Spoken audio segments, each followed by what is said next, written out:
world. Good morning, Pilipinas. Welcome to the Teacher Voice.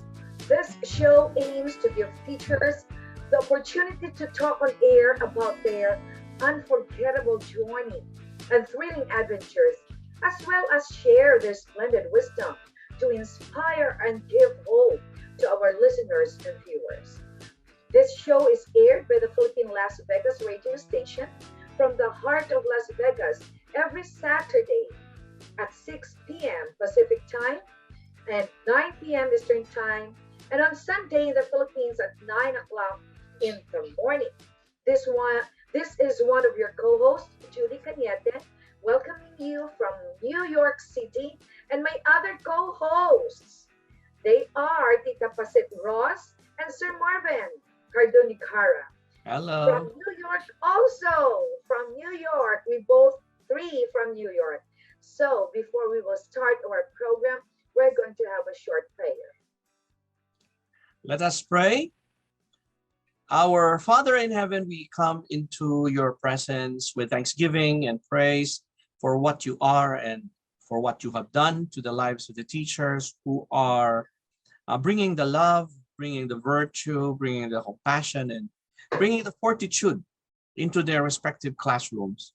Grant us the joy of your presence and the ministry of the Holy Spirit for wisdom, guidance, and truth. It is in Jesus' precious name that we pray. Amen. Amen. Okay, so let's, my beloved co-host, let's greet our audience, the teachers. Let me start. Okay. Like I always say, magandang araw sa inyo, umaga, gabi, hapon, sa mga teachers natin dyan sa Philippines and all over the world.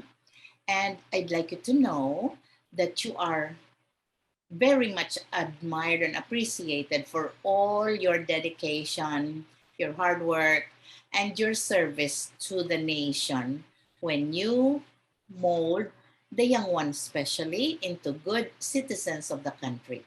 So I would like to thank you all, fellow teachers. Mabuhay kayo. Teacher Marvin. All right. Our greetings to all teachers, whether you are in the Philippines, in the US, or in any part of the globe. We want you to enjoy this program because this program is for you. This program is about you. And this program celebrates the significant acts that you do every day in your respective classrooms. Welcome to the Teacher Voice. Very nice. Okay, Tita Judy. Aha!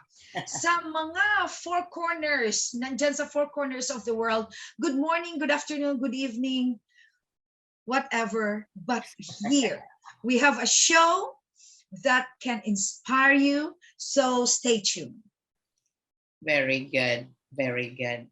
So I think I am now ready to introduce our special guest for tonight. Shall I? Yes, yes. Okay, all right.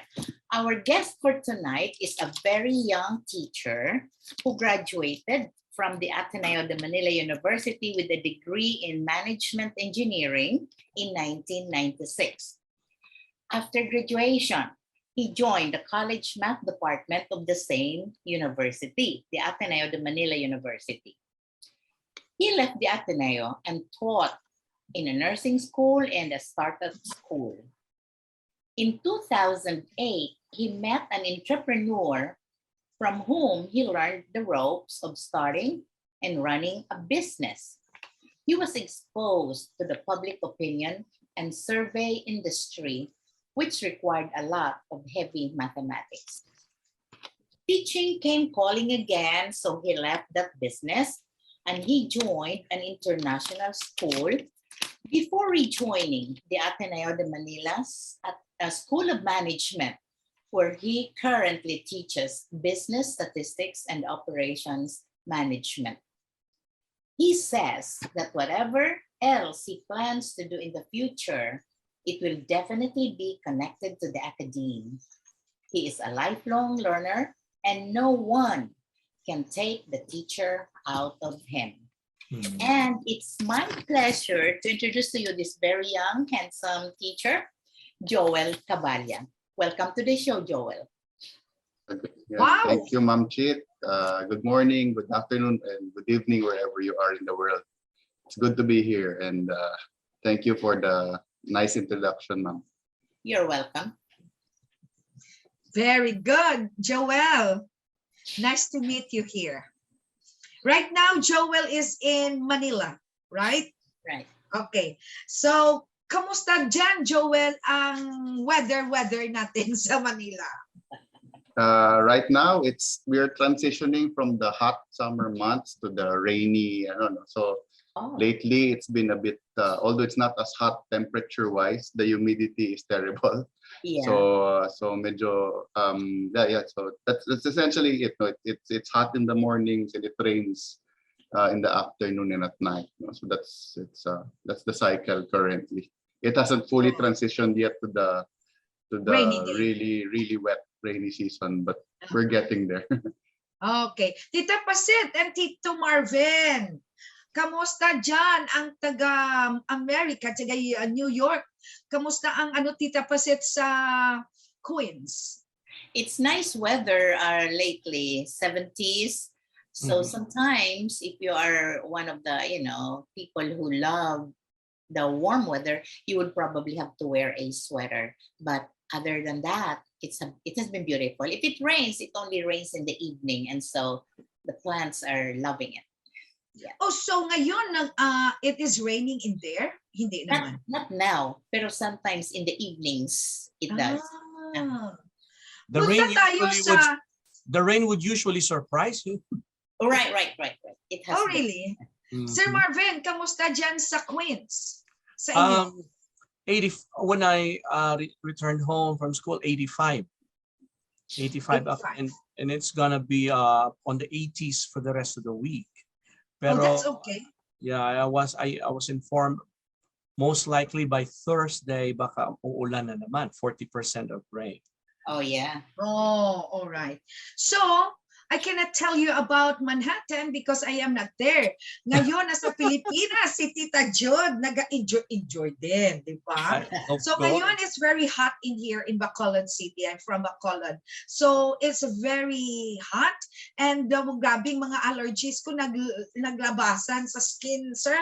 Nag-react ang mga skin ni Tita Jod dito. But anyway, sa ngayon, we are very happy that si Sir Joel nandito sa atin. Sir Joel, i-inspire natin ang ating mga teachers sa Amerika man, sa Pilipinas, all over the world na mga teachers sa story ng profession mo.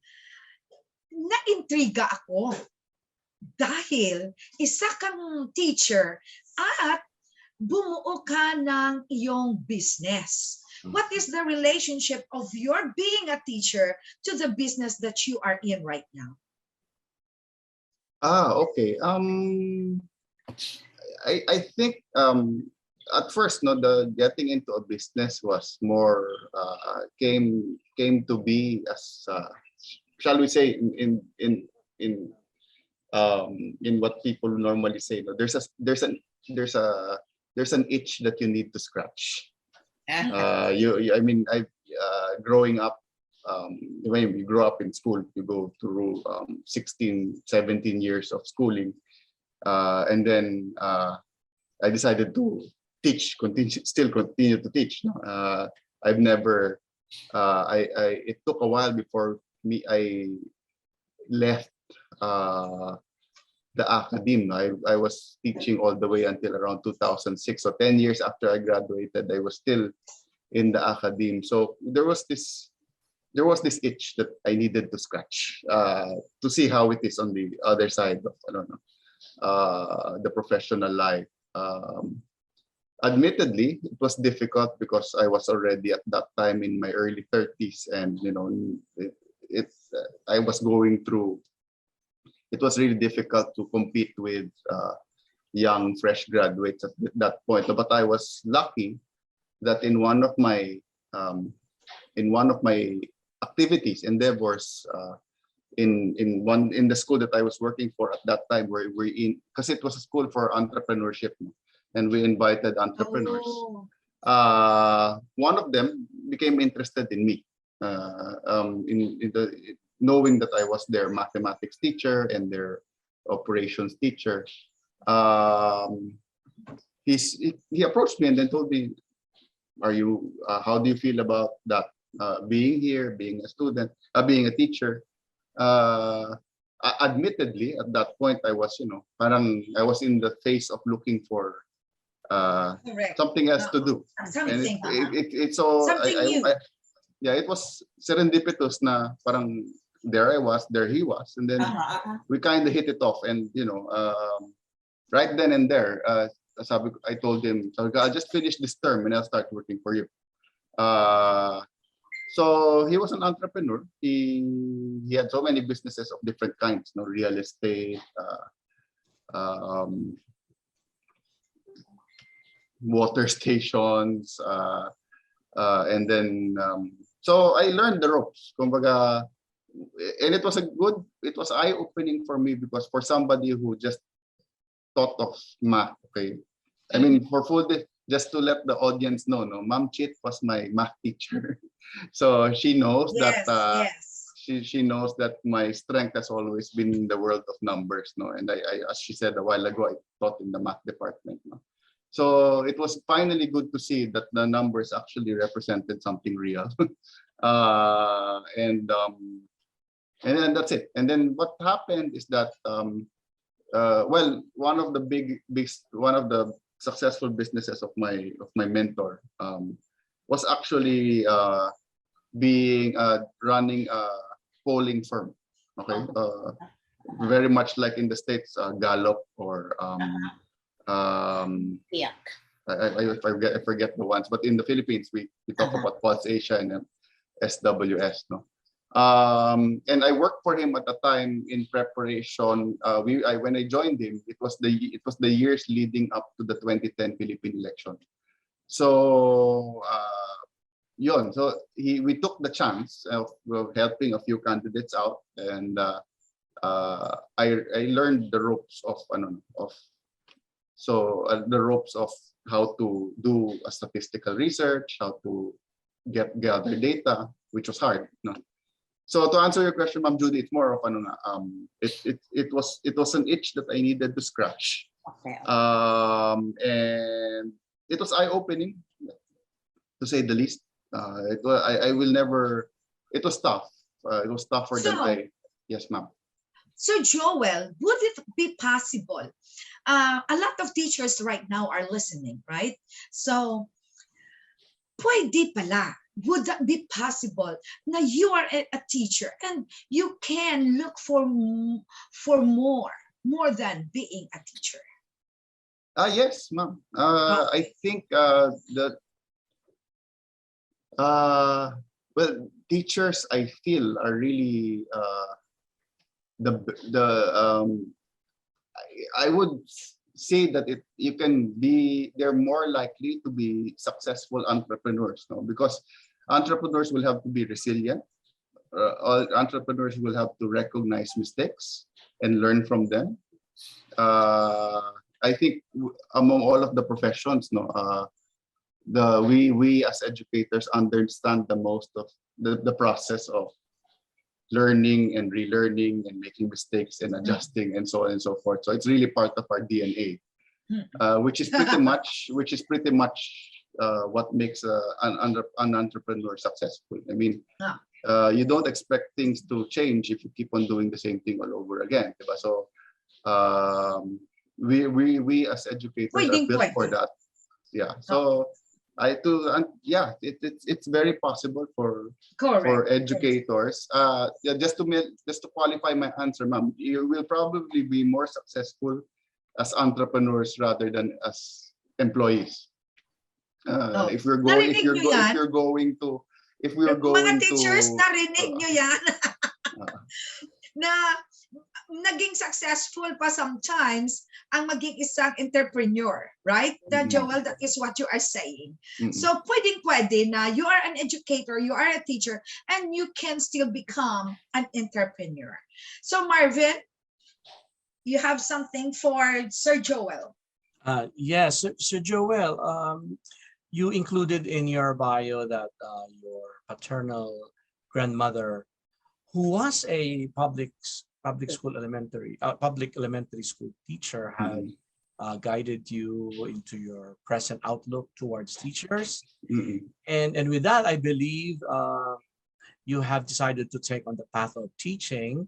And can you share with us the most inspiring characters of teachers, maybe of your own grandmother, that have so far inspired you to become a teacher?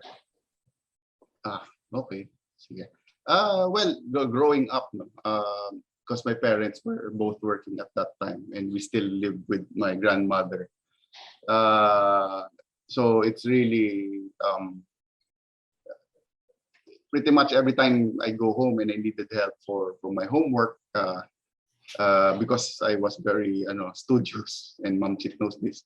I want to do my homework very quickly. I sometimes I couldn't wait for my parents to come home to help me. So it was my Lola who was already there when I got home too. Right. So and I saw the dedication that she had. No, she's although when the time that I was already there, she was already retired. No, when I grew up, was by the time I was born, she was already 64, so she was already retired. No? But she'd tell stories. She taught at one Luna Elementary School in Manila. And actually, naging estudyante pa niya yung mga anak niya, and which was common back then, in the 1950s. No? I saw her stuff. She really kept a lot of her old, old materials, and one of my most vivid memories of my Lola was, she will ask me to go with her to go to what we call this place, yung PPSTA and MPSTA, the Manila Philippine Public School Teachers Association, to get whatever, whatever yung, I think their pension or something like that. Oh. So yung mga ganung so I saw who she was. It started off with that, my grandmother being such a dedicated public servant, and her husband, my lolo, was also in the academy, although in a different capacity. No, he was the auditor of UP, naman, the UP, because he was really more into an accounting mode. No? But when I went to Ateneo, I mean, I looked up to all of my teachers, no exception. I mean, to this day, I am in touch with most of them. Even, I mean, my prep teacher, we had a reunion with her recently. So I really, next to my parents, it's really, the role model talaga ang tingin ko to the teachers. Kasi I really recognize their role in molding young minds, no, and I really wanted to be one. It really fostered, it really fostered my love for the academy and education. I knew sometime in my career I was gonna be one, and I didn't expect na I'd do it immediately after graduation. So Joel, you are saying na may influence ang grandmother mo sa iyong Yes. education. Mm-mm. Okay. What can you tell to parents na mga students na nag-grow up sa kanilang lolas, sa mga lolas nila, mga lolos nila, what message you can tell them? Well, sige, basically we for you, if you're whatever situation you have at home, we the best thing really is to take everything as learning, whatever type of hilig ng grandparents mo. I'm sure kasi mine is a unique situation because my grandparents were educators, no, but I guess hindi matawaran yung time that the quality time that family and extended family we realize the little things that we do, the time that we spent with our children and grandchildren are really formative. So they're really Correct. teaching. Yes. They're really teaching experiences. So Okay. you and people, and they will follow you no matter. So I think no, kung doktor yung lolo mo, di malamang doktor ka rin, or kung ano. So it's really a reminder to all of us na we I don't know, the people who look up to us will really follow us. And At saka i-cherish na, especially sa mga bata sa ngayon, they don't have enough yes. time with their grandparents, even to do with their parents, right? So Mhm. mga kids, if you have lolas pa na buhay, they're still alive, oh, grab that time, because there are very special people in your life that can influence you to be a better person. Okay, Tita Paset? Si Very Lola nice. Paset. Tita Paset is also a Lola. I am Yeah. also a Lola. Marvin, you are not yet. So, Yes. Ma'am Paset. Hindi pa. Okay. Yeah. Hindi pa. Okay. Okay. Now, you see, I am very touched by what Joel had said, that he has and continues to look up to his teachers all the way back to when he was very young. So, without naming names, Joel, I'd like you to inspire our teacher listeners and whoever else is listening to us to this show. What teacher characteristics did you find very valuable to you and to the students in general? If you could look back to your very young years, your high school years, college years, what are those teacher characteristics that stand out most to you, which you might desire that all teachers would have them? Oh, sige. Actually, the first one is really yung I'd say the patience and the as a characteristic, no. Thankfully, well, because we have to be patient. Are not all of our students will accept our teachings the same way. Some will be better than the others, and you'll have to find a way to be patient with them and be creative. Actually, creativity being the second characteristic. Being a teacher teaches you to, or forces you to be creative, because if it's like you're like describing something to a student, and you have a initial point of view which you think is your best point of view, and you explain it to your students the way you see it. But sometimes there will be a few students who will never get it the way you see it. So you are going to be forced to look at other techniques, even in such a hard technical subject like math. I found myself in having to figure out novel techniques in, let's say, factoring or solving certain ways. So I guess the characteristic of patience is, for me, has helped me not just be an educator to this day, but also be a person. Diba? With you have to be patient with people. You have to be patient with drive while you're driving, while if your utilities aren't working. Creativity in this day also is a key skill that will help you become successful this day. Because again, there's so many people that you have to compete against, and you have to stand out as somebody being different and somebody being and finally, genuine concern. It's not enough to be patient. It's not enough to be creative, but it's really good teachers for me are the ones who directly see and feel what the students actually need, not just academically, but as a person. And for you to be able to find a way to address or be an inspiration to that student is, for me, also an important role. Very nice. Thank you. Okay, Now, thank you. oh, sorry. Yeah, it's about seeing the student and feeling them. It's empathy.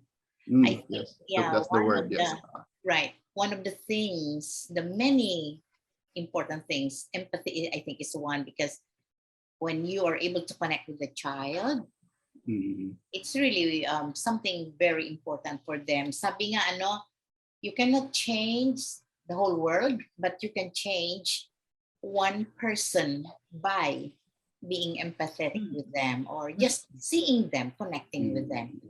Thank you Yeah, very yeah. much. In Ateneo, we have a term called yung pura personalis, diba? So it's really personal care towards the needs of the student. Excellent. Okay. Joel, let's go back to this thought. I am thinking about how you become a successful entrepreneur. There are so many teachers that they want to venture to business also while they are teaching. And we understand that, right, Marvin and Tita Paset? And a lot of teachers are trying to explore on that venture. What characteristics or traits that they need to acquire that you have that right now, possessing that right now? What some of the characteristics and traits in order for them to become an entrepreneur and also at being a teacher? In your journey, can you tell them what did you do and what will they do too? Well, starting off,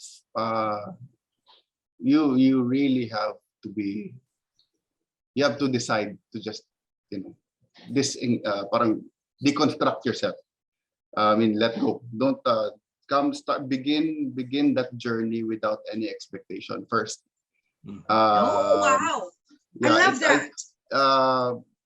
Because if you put your mind to something, it might not be the best. So I think the best attitude really is tabula rasa. Clean slate. Parang habi-habi, no? Joel, parang habi mo lang eh. Yeah, you find out kasi you can't start. It's like because if you're going to do it while being a teacher, it's like the imagery is like fitting a square peg into a circular hole. It might not work. So the best way really is more of start with nothing. Really start with nothing. And then you have to figure out what you're really good at and what can fit the schedules that you most teachers, from my experience, in the dealings with all the fellow teachers I've had in many schools that I've worked for throughout the years. Of course, the most logical initial is that sometimes they go into tutoring. That's a typical route to take at this Pero for me, in my case, you can figure out what's there, what's available, what you're good at. Siguro nowadays, if you're a little bit on the tech side, you might, and if you're, let's say, inclined towards, let me just give you examples. Let's say if your strength is to teach in the humanities, and or writing and so on and so forth, then perhaps the entrepreneurial skills that you might want to, or businesses that you might want to get yourself into, is to, let's say, copywriting, designing, and so on. If you're an art teacher, then you can do logos very nicely and sell that. So, because in my case, the thing that I ended up getting myself into was in line with what I learned, which is, and what I teach. Kasi nga, since I teach statistics, it was natural for me to use the statistics in my survey, business, diba? So ganon. Kasi the reason why you have to take stock. You can't, let's say, for example, it's quite dangerous, and I'm not saying it's wrong, but it's quite dangerous to have something in mind and force it to fit your current teaching situation. So it's better really to start with to start really blank slate and see build it up. Joel, you're saying na don't expect that the venture that you are doing at first, that's what you said. Don't expect, huwag kayo munang mag-expect na talagang kikita yan, parang ganon, di ba? Sabi mo. So, we're saying here na just be happy. Be happy lang to. We don't know if it will grow, right? Okay. So, that's a very good thing, guys. True yan, true. Mga teachers, kung gusto nyo mag-venture sa mga business, pa-business na hindi man business talaga. Happy-happy mo lang yan. Oo, pang-happy mo lang yan. That's a very good thing, Joel. I love it. Sir Marvin, let's go back to Sir Marvin. Yes, salamat. So Joel, you described your college life as a difficult time. And what were the challenges and what were the hurdles that you needed to overcome during those years, and how were you able to overcome them? And with your personal story, please inspire us and our listeners. Okay. Well, the reason why why my college I would describe my college time as difficult was at that point kasi my parents had to be abroad for most of the first 3 years of my college life, you know. And my being the eldest, I had to help out.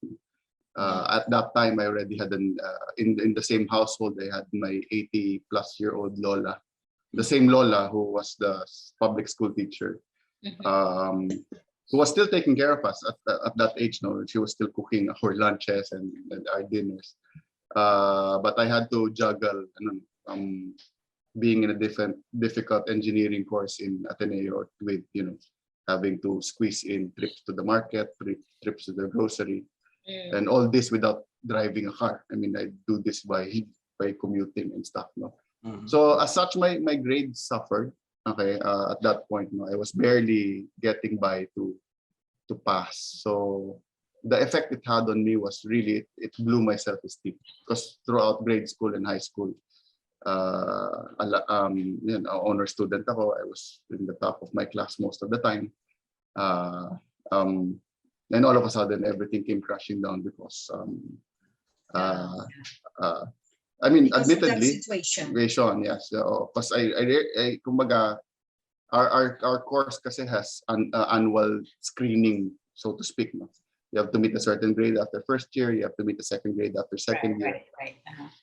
And then, but the final screening happened after the first semester of the third year.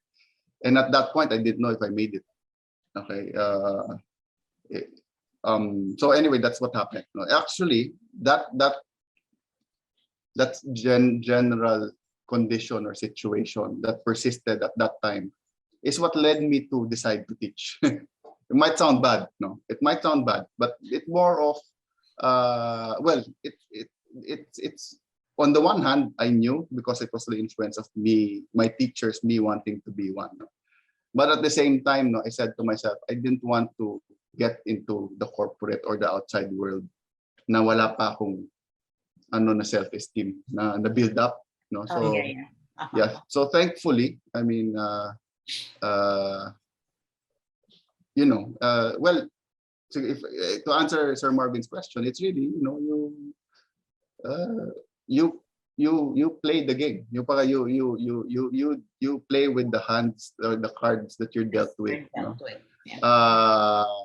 Because you may lose this game, but the next hand could be a winning hand for you. Right.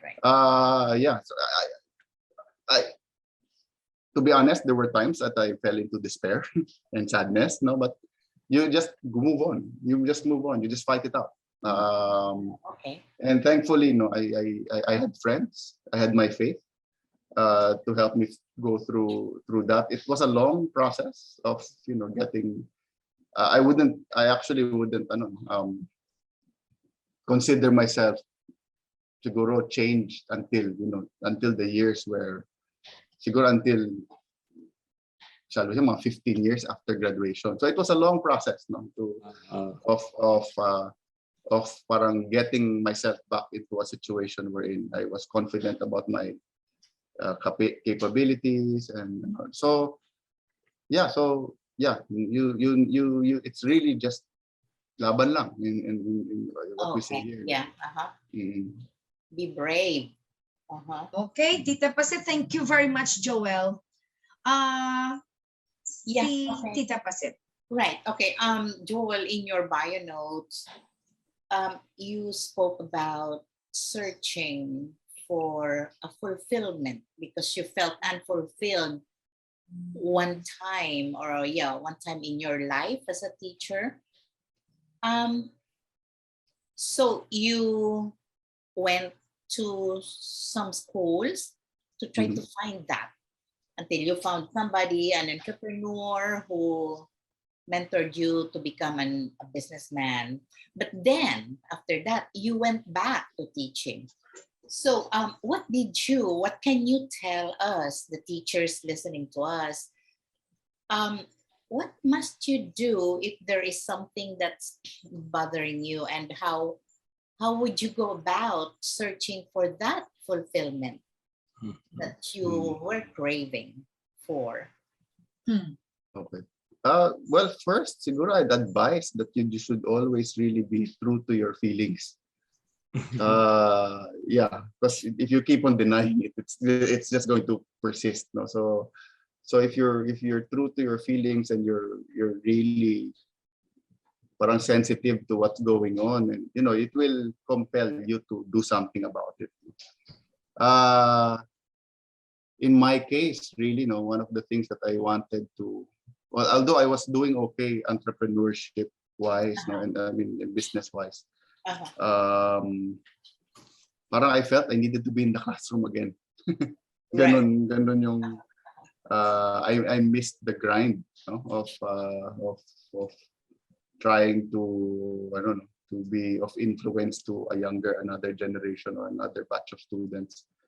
But it's to be honest, it's we all know that it's going to be a challenge between doing what you love and putting yourself in a situation wherein you also give yourself a lot of comfort based on the income that and the fulfillment. No, it's a mix of getting comfort out of two things. No, of course the income, the money that we will earn to keep our lives going, but at the same time the level of fulfillment, diba, that we have as our psychological fulfillment. So the way I see it, you should be true to your feelings, and if you take where you take where your feelings bring you. If you're not happy, then don't persist in a situation where you're not happy.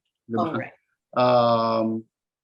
And I think the best characteristic that we as teachers should carry during these situations is to be the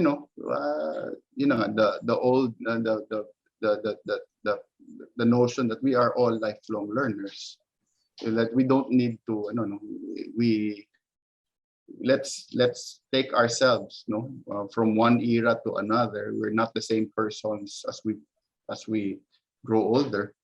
They're not in the same situations as we grow older, so we adapt not just for ourselves, but we also adapt for the people that we are supposed to serve, which are our students. Yes. So it's really maganda nga sa buhay, teacher, hindi static yung buhay. I mean, diba? So I mean, we may be teaching the same things over and over again, but each class is different. Each student is different. Right. The pandemic is such a wild situation that we all needed to face. So I mean, I never saw myself teaching in front of a screen, but here I am. The past 2 years I've been doing it. You did. Yeah. So So we see the the beauty of being a teacher when it is in the worst of situation. Mhm. Yes. So Joel, Ma'am Pasit, Marvin, it's time for us to finish this, and maybe we will ask Joel nila what message you can give to our teachers who are Our listening right now. listeners, yes. Oh, sige, as ano na lang to fellow teachers, my message really is that let us not ever forget why we're doing what we're doing. It's really not for Wow. us. It's for the kids. It's for our students. No? Whether your students are 6-year-old kindergarten kids or teens, high school teens or college young adults. No? We are there to we have to realize that our presence, not just the things that we teach, but our presence are the examples that they look up to. Sometimes they look up to us more as people rather than as teachers. So we have to walk the talk. We have to be good all the time. We should not take shortcuts. If they see us take shortcuts, they will take shortcuts. No? Well, Of course, there are some Wow. shortcuts. There are some shortcuts that make sense. No, I mean, if you're teaching Uh-huh. math, may mga shortcuts na tama naman, di ba, Ma'am Chit? Ang Yeah. dami niyong tinuro mga shortcuts sa amin. Especially in Ano. mathematics. Yeah, but Especially yes, in mathematics. but in real life, no, let's say In for real example, life, but if no. you, let's say, if the students see that you are not, you're not, you parang pumapayag ka sa, okay lang yan. Yeah, your work is good enough, but it's not really. You're presenting it as good enough. Then that is seen by our students. So we should always put in our minds that our students are looking up to us. So I mean, at the end of the day, going back to my grandmother, going back to all my mentors like Ma'am Chit, no, na I look up to, and lahat ng galaw, lahat ng all nuances, all no. To be I'm so happy to hear Ma'am Chit's voice again. To be honest, let me just bring some sort of nostalgia because really, she was the one who first recognized that ay magaling si Joel, sa magaling kang bata sa math. Diba? I was proud na once I think there was one quarterly exam, ma'am, na nag 100 ako. Never, didn't make a mistake. And I remember you giving me a pouch of marbles because of that feat. Okay. So again, She couldn't remember that anymore, Joel. no, I She still remember do. that, I still right. do. I still do. But you see, I yeah. still do. So imagine, so acts of kindness like that. I mean, I've never forgotten. I've never forgotten. I mean, diba? So, That is so sweet. that's yun yung teachers na our students will remember us not for what we teach but for who we are. So we have Thank to you. we have to remember that. Sometimes kasi we find ourselves na it's a profession, it's our means of livelihood, but it's more than that. It's really more than that. We really have to Thank you remember very that. much, Joel. Sir Marvin, Ma'am Mhm. Pasita, thank you very much. I think it's time for us to give our quotes, and we have to leave this to our students, parents, and teachers, and to those who are listening, all of us. Okay, Ma'am Pasit? Yes. Okay. Now, I am struck by what Joel had said about being the teacher that will inspire a child, and then for us to do everything we can para itong mga bata natin ay natuturuan natin. So I'm going to repeat a quote from Frederick Douglass, one of the slaves in the United States. This is what he said, and I think it really applies to us teachers. It's easier to build strong children than to repair broken men. Mm. That's what he said. Right. Wow. Nice. That's true. Yeah. Very Sir true. Marvin? Yes, ang aking life quote as a teacher, proper education is the education of the heart. And the best way to educate the heart is to embrace the heart of God. For when we have the heart of God, we can love even the unlovable. among our students. Salamat, Sir Joel, for sharing your life with us. Thank you for this Yes. opportunity to be with you. Sir Joel, it's your turn. Do you have a quote to give to the students, teachers who are listening? The quote I live by really is just to play the cards you're dealt with and never give up, really, because you may lose a hand, but The as next long as we continue to want to do better, to do more, to be better, don't be discouraged by setbacks. There will be many, but you learn from them, and that's what makes the teaching profession the best, for me, the best profession, because we really designed to make mistakes and learn from them and bounce back. So be resilient, my fellow teachers. That's basically our strongest trait, and always seek out the truth and teach the truth to our students. students, right? Yeah. Yes, wow. Ang sa akin is, we teachers, we have a lot of challenges. A lot of teachers I see and I met, they want to give up because they cannot handle the challenges sometimes. But I always tell them, do not be weary. Don't get tired of doing right, because in due time, we will reap this if we will not give up. Let's not give up for the sake of our children and building these children for a successful community and government. Ladies and gentlemen, thank you very much, and goodbye to Joel, Sir Marvin, and Ma'am Paset. Thank Thank you, you so Joel. much. Thank you, PHLB. Joel. Yeah. Bye. Bye.